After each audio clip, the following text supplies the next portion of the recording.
లూకా సువార్త 23వ అధ్యాయంలో ఉన్న 56 వచనములు. అంతటా వారందరూ లేచి ఆయనను పిలాతు నొద్దకు తీసుకుని పోయి, ఇతడు మా జనమును తిరుగుబడ ప్రేరేపించుచు కైసరునకు పన్నియ్యవద్దనియు తానే క్రీస్తను ఒక రాజుననియు చెప్పగా మేము వింటిమని ఆయన మీద నేరము మోపసాగిరి. పిలాతు, నీవు యూదుల రాజువా అని ఆయనను అడుగగా, ఆయన నీవన్నట్టే అని అతనితో చెప్పెను. పిలాతు ప్రధాన యాజకులతోనూ జన సమూహములతోనూ ఈ మనుషుని యందు నాకు ఏ నేరమును కనబడలేదనెను. అయితే వారు, ఇతడు గలిలయ దేశము మొదలుకొని ఇంతవరకును యూదయ దేశమందంతటా ఉపదేశించుచు ప్రజలను రేపుచున్నాడని మరింత పట్టుదలగా చెప్పిరి. పిలాతు ఈ మాట విని, ఈ మనుషుడు గలిలయుడా అని అడిగి, ఆయన హేరోదు అధికారము క్రింద ఉన్న ప్రదేశపు వాడని తెలుసుకుని హేరోదు నొద్దకు ఆయనను పంపెను. హేరోదు ఆ దినములలో యెరూషలేములో ఉండెను. లూకా సువార్త 23వ అధ్యాయము 8వ వచనము నుండి. హేరోదు యేసును చూచి మిక్కిలి సంతోషించెను.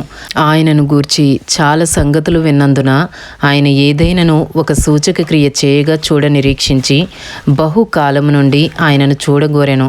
ఆయనను చూచినప్పుడు చాలా ప్రశ్నలు వేసినను ఆయన అతనికి ఉత్తరమేమియూ ఇయ్యలేదు.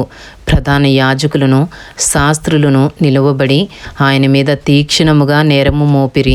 హేరోదు తన సైనికులతో కలిసి ఆయనను తృణీకరించి అపహసించి ఆయనకు ప్రశస్తమైన వస్త్రము తొడిగించి పిలాతు నొద్దకు మరలా పంపెను.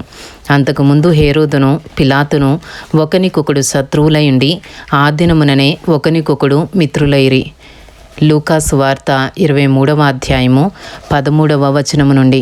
అంతట పిలాతు ప్రధాన యాజకులను అధికారులను ప్రజలను పిలిపించి, ప్రజలు తిరుగుబడినట్లు చేయుచున్నాడని మీరీ మనుషుని నా యొద్దకు తెచ్చితిరే. ఇదిగో నేను మీ ఎదుట ఇతనిని విమర్శింపగా మీరితని మీద మోపిన నేరములలో ఒక్కటైనను నాకు కనబడలేదు. హేరోదునకు కూడా కనబడలేదు. హేరోదు అతని మా యొద్దకు తిరిగి పంపెను కదా. ఇదిగో మరణమునకు తగినదేదియూ ఇతడు చేయలేదు. కాబట్టి నేనితనిని శిక్షించి విడుదల చేయుదునని వారితో చెప్పగా వారందరూ వీనిని చంపివేసి మాకు బరబ్బను విడుదల చేయమని ఏకగ్రీవముగా కేకలు వేసిరి. వీడు పట్టణములో జరిగించిన ఒక అల్లరి నిమిత్తమును నరహత్య నిమిత్తమును చెరసాలలో వేయబడినవాడు. పిలాతు యేసును విడుదల చేయగోరి వారితో తిరిగి మాటలాడినను వారు వీనిని సిలువ వేయుము సిలువ వేయుము అని కేకలు వేసిరి.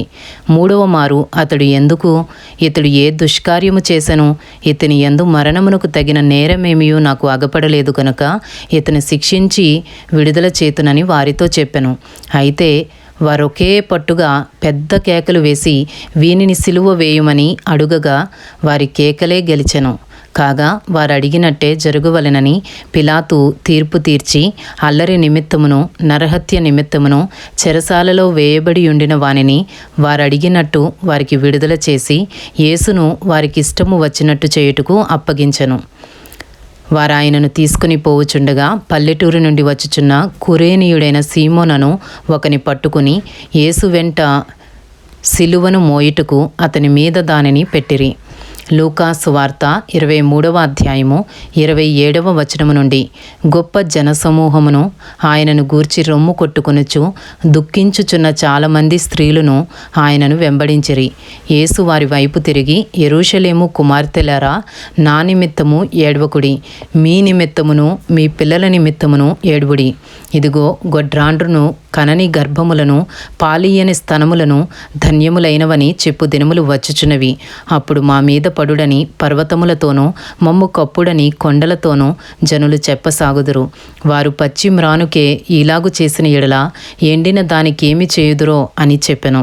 మరి ఇద్దరు ఆయనతో కూడా చంపబడుటకు తేబడిరి. వారు నేరము చేసిన వారు. వారు కపాలమనబడిన స్థలమునకు వచ్చినప్పుడు అక్కడ కుడివైపున ఒకనిని ఎడమవైపున ఒకనిని ఆ నేరస్తులను ఆయనతో కూడా సిలువ వేసిరి. యేసు, తండ్రి, వీరేమి చేయుచున్నారో వీరెరుగరు గనుక వీరిని క్షమించుమని చెప్పెను. వారు ఆయన వస్త్రములు పంచుకొనుటకై చీట్లు వేసిరి. ప్రజలు నిలువబడి చూచుచుండిరి. అధికారులను, వీడు ఇతరులను రక్షించెను, వీడు దేవుడు ఏర్పరచుకునిన క్రీస్తు అయిన ఎడల తన్ను తాను రక్షించుకునని అపహసించిరి. అంతటా సైనికులు ఆయన యొద్దకు వచ్చి ఆయనకు చిరకనిచ్చి, నీవు యూదుల రాజువైతే నిన్ను నీవే రక్షించుకునుమని ఆయనను అపహసించిరి. ఇతడు యూదుల రాజని పై విలాసము కూడా ఆయనకు పైగా వ్రాయబడెను. లూకాసు వార్త 23వ అధ్యాయము 39వ వచనము నుండి. వ్రేలాడవేయబడిన ఆ నేరస్తులలో ఒకడు ఆయనను దూషించుచు, నీవు క్రీస్తువు కదా, నిన్ను నీవు రక్షించుకొనుము, మమ్మును కూడా రక్షించుమని చెప్పెను. అయితే రెండవ వాడు వానిని గద్దించి, నీవు అదే శిక్షా విధిలో ఉన్నావు గనుక దేవునికి భయపడవా?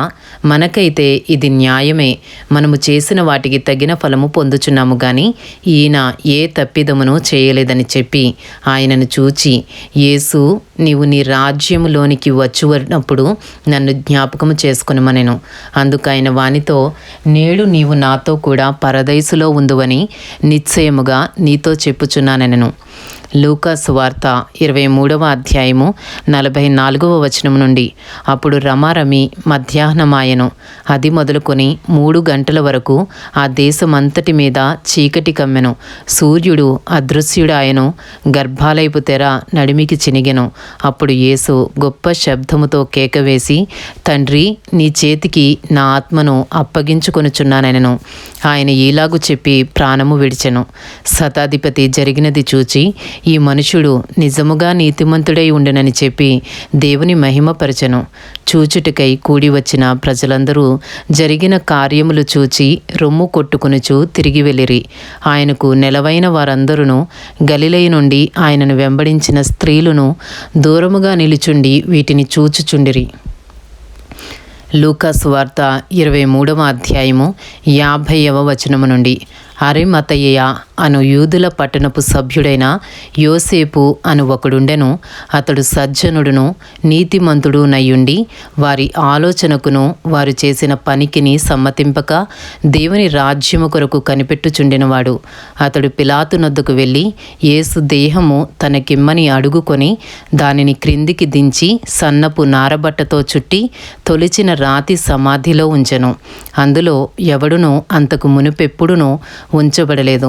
ఆ దినము సిద్ధపరచు దినము, విశ్రాంతి దినారంభము కావచ్చెను. అప్పుడు గలిలయ నుండి ఆయనతో కూడా వచ్చిన స్త్రీలు వెంట వెళ్ళి ఆ సమాధిని ఆయన దేహము ఎలాగుంచబడినో చూచి తిరిగి వెళ్ళి సుగంధ ద్రవ్యములను పరిమళ తైలములను సిద్ధపరిచి ఆజ్ఞ చొప్పున విశ్రాంతి దినమున తీరికగా ఉండిరి. ఇంతటితో లూకాసు వార్త 23వ అధ్యాయంలో ఉన్న 56 వచనములు పూర్తి చేయబడినవి.